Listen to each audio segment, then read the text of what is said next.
Shalom à tous. On a la chance et l'honneur de continuer le Chok HaEmuna. On est le 28 qui se lève pour le cycle annuel. Et donc, on commence avec le journal de la foi. Le Rav nous dit, sache que toutes les souffrances qu'un homme il traverse, elles ont un but général qui est de détruire l'orgueil de l'homme. De briser, non pas l'homme, mais de briser sa gahava, son orgueil. Et ça, c'est un grand bienfait qu'Hachem il fait à l'homme lorsqu'il envoie des souffrances pour briser son orgueil. Pourquoi? Parce que tout celui qui a de l'orgueil à l'intérieur de lui-même, il ne peut pas se rapprocher du Créateur. L'orgueil, c'est un écran qui fait obstacle entre nous et Hachem. Comme nos sages, ils ont dit des morts bénis dans ma Sechet Sota, page numéro 5. Tout homme qui a un esprit élevé, un esprit grossier, c'est entendu qui est orgueilleux, Kadosh Baruch Hu, il a dit sur lui, lui et moi, on ne peut pas résider ensemble dans le monde. Comme c'est marqué dans Tehillim 101, verset 5, celui qui a des yeux élevés et qui a un cœur large, rempli d'orgueil, Otolouchal, lui je ne pourrais pas. Et Chachamim, ils expliquent dans la Gemara, c'est quoi lui je ne pourrais pas? Avec lui, je ne pourrais pas. Ne dis pas Oto, mais Ito. Avec lui, je ne pourrais pas résider. Donc, qu'est-ce qu'on voit ici? C'est que dans tout endroit où il y a de l'orgueil, en réalité, eh bien, Akadosh Baruch Hu, si on peut dire ainsi, c'est un abus de langage, mais Akadosh Baruch Hu, il se retire de là-bas. C'est de quoi qu'il se retire de là-bas? Quand il y a de l'orgueil, Hachem, sa providence divine, elle se voile, et donc il ne vient plus en aide à l'homme. Automatiquement, un homme, il se brise. Il vit une chute, il vit un échec. Car qui peut réussir sans l'aide d'Hachem? Et l'explication de cela, c'est en réalité que tout, comme on l'a expliqué depuis le début du livre, tout le but d'un homme, c'est de faire grandir sa foi en Hachem. Or, l'orgueil, c'est le contraire, l'extrême opposé de la foi en Hachem, de la Emouna. C'est pourquoi Kadosh Baruch Hu, dès que quelqu'un s'enorgueillit, il l'abandonne, parce que cette personne-là est en train de partir à l'opposé du but de sa création. Et sache, et mes amis, je vous ai mis ça en rouge, sachez que l'orgueil, la plus grande qui existe, c'est la tristesse. Il n'y a pas de plus grand orgueil que la tristesse. Parce que la tristesse, c'est une conséquence, c'est le reflet qu'un homme, qu'est-ce qu'il pense à l'intérieur de lui quand il est triste? Ben, ça me revient que ça se passe autrement. On aurait dû se comporter avec moi autrement. C'est pas normal que je vis ça. Mais qui tu es? Ton sentiment, il vient en réalité extérioriser combien ton orgueil, elle pense que ça aurait dû se passer autrement pour toi. C'est pourquoi Kadosh Baruch Hu, quelqu'un qui est triste, il l'abandonne le temps qu'il fasse teshuva et que cette personne-là retrouve sa joie. Comme c'est marqué dans le Sefer Hamidot de Rabbi Nachman de Breslev, dans le chapitre sur la tristesse, enseignement 14, c'est marqué là-bas, par la tristesse, Kadosh Baruch Hu, il n'est pas avec lui. Quand un homme est dans la tristesse, Hachem, il le laisse tout seul, que Dieu nous en préserve. Donc, d'où l'importance, les amis, de toujours, avant tout, travailler sur la simra, avant de faire quelques raisonnements pour se repentir ou faire teshuva ou comprendre la raison de ses souffrances. Mida keneged mida, mesure pour mesure, pour qu'un homme puisse interpréter correctement les allusions qu'Akadosh Baruch Hu, que le Créateur il lui fait à travers les souffrances et les événements de sa vie, et pouvoir comprendre quelle est l'origine de sa souffrance, puisqu'on a dit qu'il n'y a pas de souffrance sans faute. Donc de comprendre la faute qui est à l'origine de sa souffrance, eh bien il y a un principe fondamental qu'on doit savoir pour pouvoir bien décrypter ces allusions. C'est que le Créateur, béni soit-il, Akadosh Baruch Hu, il dirige le monde mesure pour mesure. Qu'est-ce que ça veut dire? C'est-à-dire que les souffrances qu'Hachem il envoie à un homme, il les envoie d'une manière telle que l'homme il peut comprendre dans la souffrance quelle est la racine de sa faute qu'il a endommagée, qui a généré cette souffrance-là. Par exemple, et on verra plein d'exemples dans la suite, un homme qui il a endommagé un commandement qui dépend de la main gauche, par exemple, comme les téphilines, qu'on met sur la main gauche de manière générale. Eh bien, il peut avoir une souffrance qui va le toucher. Sa main gauche, son bras gauche, son avant-bras gauche, une partie en tout cas du bras et de la main gauche, pour faire allusion qu'il doit faire teshuva, se repentir et s'améliorer dans un commandement qui est lié à la main gauche, etc. etc. C'est ce qu'on appelle un principe de mesure pour mesure qu'Hachem il a mis en place par amour pour nous permettre de comprendre les messages divins et pouvoir faire teshuva sur la cause de nos souffrances et ainsi retrouver le bonheur de vivre sans souffrance connecté à Kadosh Baruch Hu. On continue avec le livre Le Jardin des Louanges. Donc le Rav nous dit, il se trouve donc qu'il y a une grande différence entre celui qui vit avec la foi et qui accepte tout dans la joie, dans le remerciement, par rapport à celui qui n'accepte pas les événements qu'il vit avec la foi et qui fait que se plaindre. C'est mamash une différence, comme on pourrait faire la différence entre vivre dans le paradis sur terre ou vivre dans l'enfer sur terre. Comme on chante toujours dans les shurim, que le Rav fait chanter tout le monde, O Emuna, O Geinam, où tu vis avec la foi, ou alors ta vie c'est un enfer. Mamash Kipshuto, c'est pourquoi chacun doit se renforcer, d'étudier la Emuna, d'étudier la foi, et de marcher avec le remerciement, avec les louanges à Kadosh Baruch Hu, et comme ça, tu auras un paradis sur terre. Tu vas vivre un paradis terrestre. Et ça, c'est pas quelque chose de difficile, mes amis. Ça dépend que de la volonté de chacun et du travail de chacun qui va faire sur sa Emouna. Une joie éternelle sur notre tête. Tout celui, en réalité, qui mérite d'accepter les paroles qu'on est en train de voir ici, avec simplicité, et qui va s'efforcer de les accomplir, eh bien, il verra inévitablement des délivrances extraordinaires dans sa vie, des miracles dévoilés dans sa vie. Comme le Rav nous dit, j'ai des dizaines d'histoires qui me parviennent. Tous les jours, on me ramène des histoires et encore des histoires de délivrance et de miracles. Que ceux qui marchent avec la voie du remerciement dans la simplicité et des louanges envers Hachem, sincèrement, ils constatent tous les jours. Mais bien évidemment, pour équilibrer les choses, plus le conseil il est grand et plus les empêchements d'accomplir ce conseil ils sont grands. C'est pourquoi aussi il y a également beaucoup de gens qui trouvent que c'est difficile de remercier Akadosh Baruch Hu. Et en particulier dans les moments où eux, ils voient, ils constatent qu'ils sont dans une souffrance, quelque chose qui leur paraisse mal. Et c'est quoi la raison à cela, mes amis? C'est parce que pour eux, et pour nous en réalité, notre Tétara, il vient, il nous dit, c'est dur pour chacun de devoir renoncer à sa volonté. Lorsque tu vois que tu dois t'annuler à accepter la volonté d'Hachem qui n'est pas comme la volonté que tu voudrais maintenant. Et ça, c'est le plus grand empêchement. Et c'est la chose la plus basique et la plus fondamentale qui empêche un homme de remercier Hachem sur le bien comme sur le mal comme sur le bien. Qu'un homme, il ne veut pas annuler sa volonté devant la volonté du Créateur. Akadosh Baruch Hu, il a une volonté avec un programme précis et particulier que c'est ce qu'il y a de mieux pour toi, pour cet homme-là. Mais l'homme, il a d'autres volontés qui viennent rencontrer la volonté d'Akadosh Baruch Hu, béni soit-il. Et d'après lui, ce que lui, il veut, c'est mieux pour lui. A priori, on a l'impression qu'il comprend mieux qu'Akadosh Baruch Hu. Alors c'est évident que ces personnes-là, en général, ils vont accepter que la volonté d'Akadosh Baruch Hu, c'est ce qu'il y a de mieux pour tout le monde. Mais attention, dans mon cas, moi, personnel, non, c'est une exception. Chez lui, c'est différent. Dans sa situation à lui, il comprend un petit peu mieux qu'Akadosh Baruch Hu qu'est-ce qui est bien pour lui. Il sait mieux qu'Hachem qu'est-ce qui est bien pour lui. Un petit peu mieux, il sait mieux qu'Hachem. Par exemple, quelqu'un que ça fait des années qu'il veut se marier, un jeune célibataire. C'est évident que c'est la volonté d'Akadosh Baruch Hu que jusqu'à présent, il ne trouve pas son conjoint. Si ça fait des années qu'il ne s'est pas marié, jusqu'au moment présent où on parle, s'il n'est toujours pas marié, c'est que c'est comme ça qu'Hachem il a voulu, qu'il ne se marie pas. Et c'est évident que c'était ce qu'il y avait de mieux pour lui, que ça se passe comme ça. Que jusqu'à la seconde présente, on ne parle pas pour le futur, on parle pour le passé, jusqu'à la seconde présente, et bien comme ça c'était mieux pour lui qu'il soit sans être marié, qu'il reste célibataire. Mais un homme, il n'est pas prêt à vouloir ce qu'Hachem il veut. Parce que d'après son raisonnement à lui, ça fait déjà bien longtemps qu'il aurait dû être marié et rencontrer son conjoint. C'est pour ça que c'est difficile pour lui de remercier Hachem. Et à plus forte raison que c'est difficile pour lui de danser sur sa situation, de se réjouir et de chanter Toda Rabba Lecha Hashem Yitbarach. Merci Hachem que je ne suis pas encore marié. Il ne peut pas chanter. Comment il va chanter? Il ne vit pas ça. Il ne peut pas chanter quelque chose de telle chanson sur sa situation parce que son cœur il est rempli de tristesse et de détresse. Et même si disons qu'il accepte le point qu'il ne faut pas pleurnicher, qu'il ne faut pas se plaindre, mais maintenant, tu lui dis qu'il faut chanter, qu'il faut danser sur sa situation, ah, t'exagères, c'est abusé. Tout ça, qu'est-ce que ça s'appelle en fait? En réalité, c'est qu'un homme, il n'est pas prêt à annuler sa volonté devant la volonté du Créateur, béni soit-il. Il veut se marier maintenant. Il ne veut pas annuler sa volonté à l'entrée de Kadosh Baruch Hu. Évidemment, ça ne veut pas dire qu'un homme, il est en train de renier consciemment à Kadosh Baruch Hu que Dieu nous en préserve. Non, pas du tout. Tout simplement, il ne prête pas attention à son hérésie, à son manque de foi. Il n'y prête pas attention, il ne se rend pas compte de ce qu'il est en train de faire par ses paroles et ses raisonnements.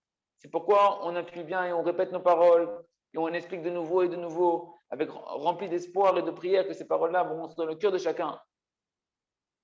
Un homme qui dit, Nachon, c'est vrai, ce qu'Hachem il fait, c'est ce qu'il y a de mieux.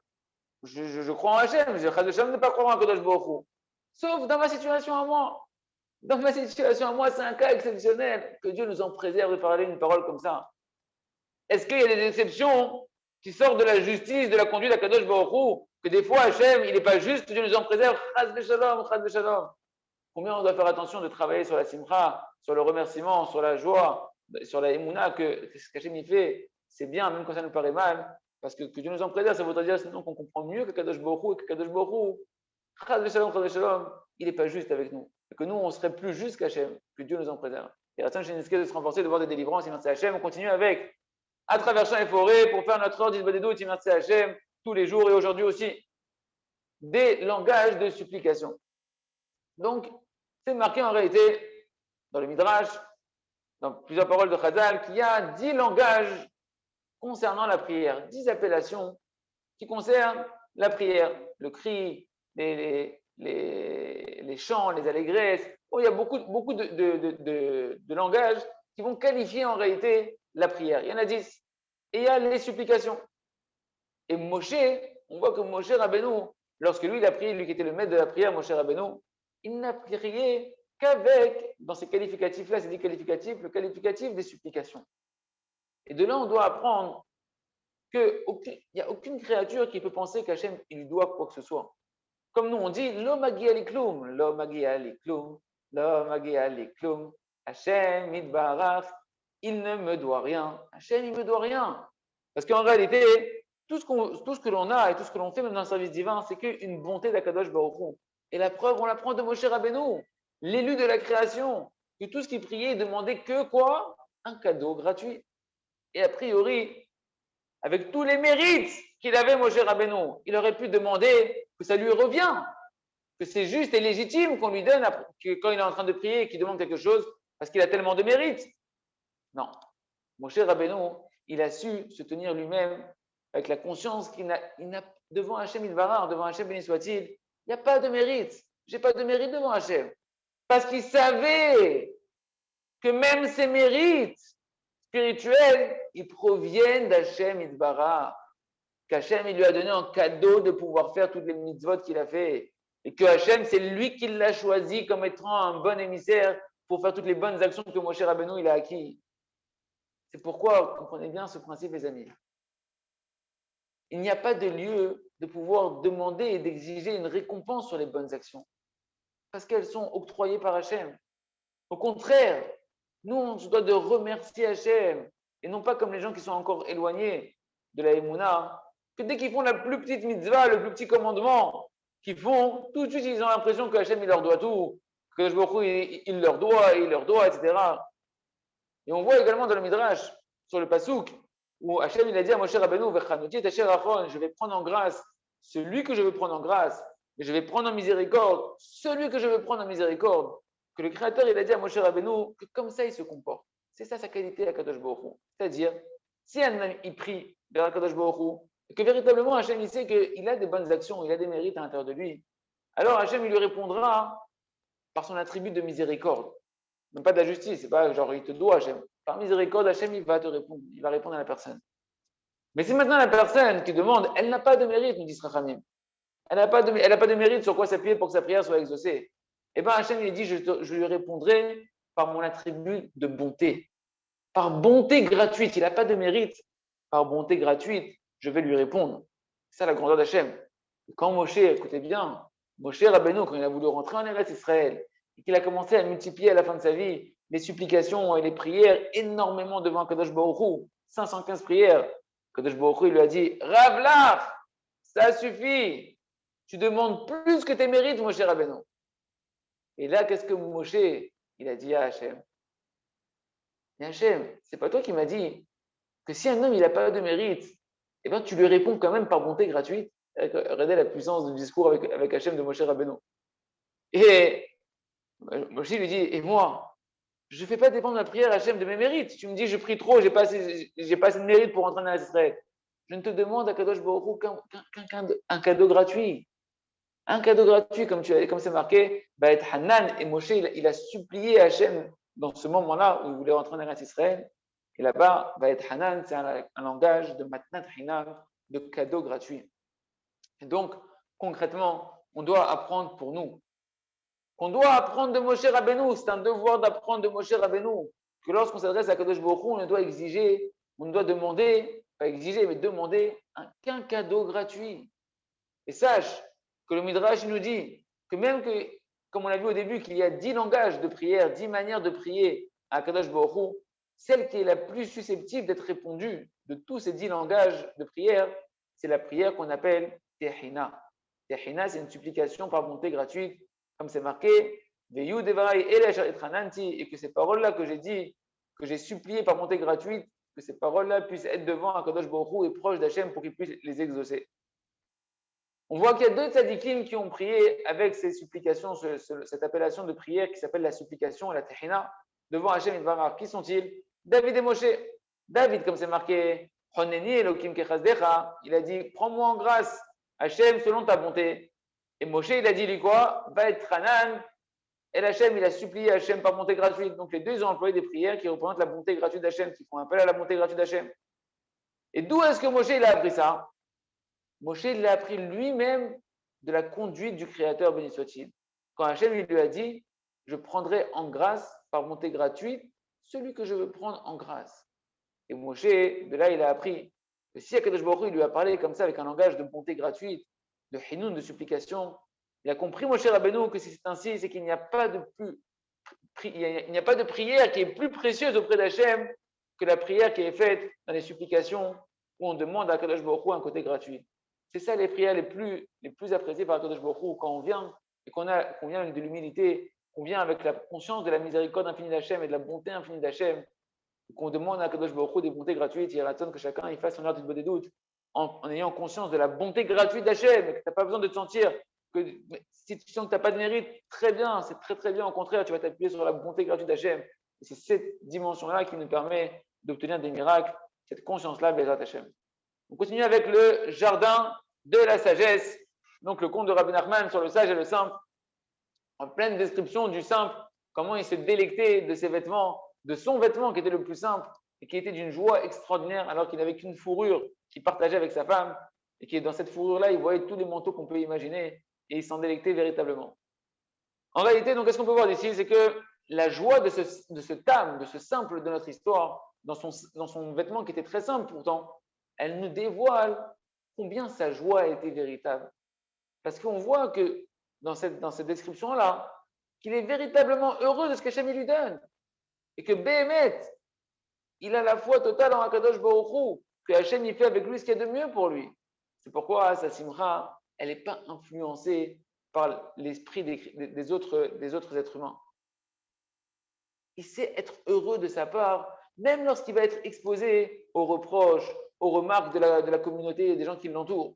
Lorsqu'il va sortir à l'extérieur avec un vêtement, que tout le monde va se moquer de lui. Il a un vêtement, mamash, miskin, le vêtement qu'il a. Mais lui, ça ne lui fait aucun effet. Parce que les gens, ils pensent sur lui, il n'en a rien à faire. Pourquoi? Parce que ce n'est pas simplement que lui, sa simra, elle est que quand il est seul, en privé avec Kadosh Baruch Hu, qu'il arrive à être heureux de sa part. Quand il mange un petit morceau de pain, un petit peu d'eau quand il est tout seul avec lui à la maison. Non! Même lorsqu'il sort à l'extérieur, que là-bas, il y a de la concurrence, il y a des comparaisons, et que forcément, quand il sort à l'extérieur, il y a toujours des gens qui vont le juger, et que ces manques matériels dans lesquels il est, ou même spirituels, ils vont être exposés aux yeux des créatures, et bien même là-bas, la puissance de la émouna, de ce tam-là, c'est fait qu'il ne tombait pas de sa joie. Il ne s'attristait pas à aucun moment, parce qu'il avait la foi totale que le vêtement qu'il était en train de revêtir, c'était le meilleur vêtement qu'il pouvait revêtir à ce moment-là. Et c'est ça l'essentiel de ce qu'on doit apprendre du Tam Akadosh, de cette description de ce simple-là. Que lorsqu'un homme il est véritablement heureux de sa part, alors il a une confiance en lui qui est sincère. Il est confiant en lui-même. Il a une estime de soi, une véritable estime de soi. Et il n'est pas du tout impacté par ce que pensent les autres. Même s'ils se moquent de lui, même s'ils se rigolent de lui, ça ne lui fait aucun effet. Et ça, mes amis, ce point-là, il appartient véritablement qu'à un homme qui vit avec la foi. C'est-à-dire quoi? C'est-à-dire que lui, il vit avec Hachem. Il ne vit pas avec les hommes, il vit sa vie avec Hachem. Et ça, c'est une chose que l'on peut comprendre en faisant juste une petite prise de conscience simple. Est-ce que si maintenant, les hommes ils vont te dire que ce que tu as sur toi comme vêtement, c'est quelque chose de bien, alors on va dire, Azekvar Lotov, Nadam, Nadam, le Yagidou chez Tov, si les gens ils vont te dire que c'est pas bien cette chose-là, alors quoi? Ça veut dire que véritablement c'est quelque chose de pas bien? Non. Mishecha Ibli Emouna, celui qui vit sans la Emouna, eh ben, sa joie elle va être une joie qui est une joie extérieure, une joie qui est superficielle. Et automatiquement, si ta joie elle est superficielle, alors ta joie elle va être dépendante de ce que vont dire les gens qui t'entourent. Et dès que tu vas avoir, tu vas t'imaginer dans ta tête que, oulala, peut-être que les gens qui m'entourent, ils vont me faire des reproches, même le plus petit reproche, quel qu'il soit, ou bien ils risquent de se moquer de moi, plus fortement s'ils risquent de se moquer et de me ridiculiser, tout de suite la personne, elle s'affole, elle s'embrouille, elle ne sait plus quoi faire d'elle-même. Et le Rav nous dit, sache de manière claire que celui qui vit avec la foi, il n'a besoin d'aucun effort pour ne pas être impacté par ce que les gens ils disent sur lui. Parce que pour lui, c'est quelque chose de simple. Ça ne monte pas dans son esprit du tout ce que les gens y pensent, parce qu'il vit qu'avec Hachem Itbarah. Et automatiquement, pour lui, c'est clair comme le soleil en plein midi. Que si Hachem lui a donné tel vêtement pour s'habiller, ou toute chose différente dans sa vie, c'est ce qu'Hachem il veut qu'il ait. Et donc, il est heureux. Et il se réjouit de sa part pleinement. Et ça ne monte pas du tout dans son esprit qu'est-ce que les autres ils vont penser et que les autres ils vont se rigoler de moi ou pas. Il y a la d'Hachem qu'on puisse acquérir cette qualité d'être heureux de sa part, comme le Tam Akadosh qui provient de la Emouna, de la foi de Tam Akadosh Baruch et comme ça vivre une vie, mamash, dans un paradis et sortir de la définition mensongère des philosophes qui disent, je crois que c'était Sartre, Miskin, disait l'enfer c'est les autres, pas du tout. L'enfer c'est le manque de Emouna, parce que quand tu es dans la Emouna, il n'y a plus les autres, il n'y a que Hachem, et donc tu es sur le paradis sur terre. Et la chez l'école, on continue avec le Sefer Or Hadash, les cholèles chinouilles, opérer des véritables changements. C'est un point qu'il est très important d'intérioriser, mes amis. Que chacun doit se poser à l'intérieur de lui-même la question suivante. Est-ce que tu voudrais pouvoir accomplir toute la Torah? Bien évidemment, chacun dirait que oui, je veux accomplir toute la Torah, c'est sûr.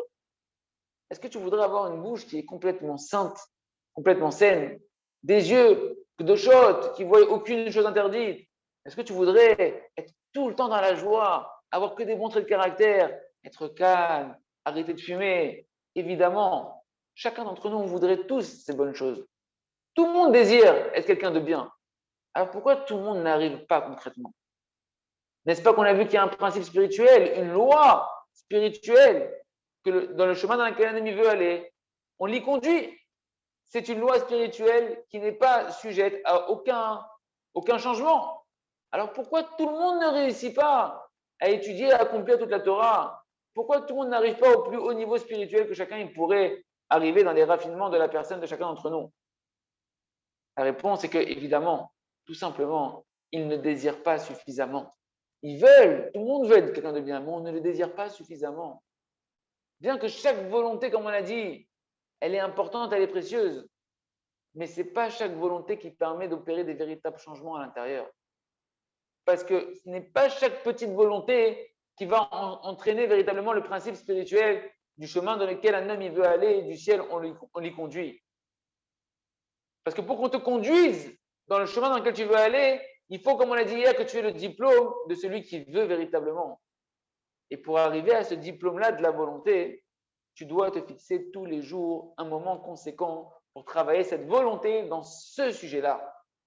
Et ça, c'est un point qui est très important de comprendre et de clarifier. C'est ça, c'est uniquement ce travail-là, quotidien, un temps précis, qui est l'arme et l'outil par lequel un homme il peut être appelé qui veut véritablement, qu'il est le propriétaire de sa volonté. Et c'est seulement à ce moment-là qu'on te conduira depuis le ciel, que tu pourras véritablement changer à l'intérieur de toi. Et peu importe dans quel niveau spirituel tu démarres et où tu te trouves quand tu entends ces paroles.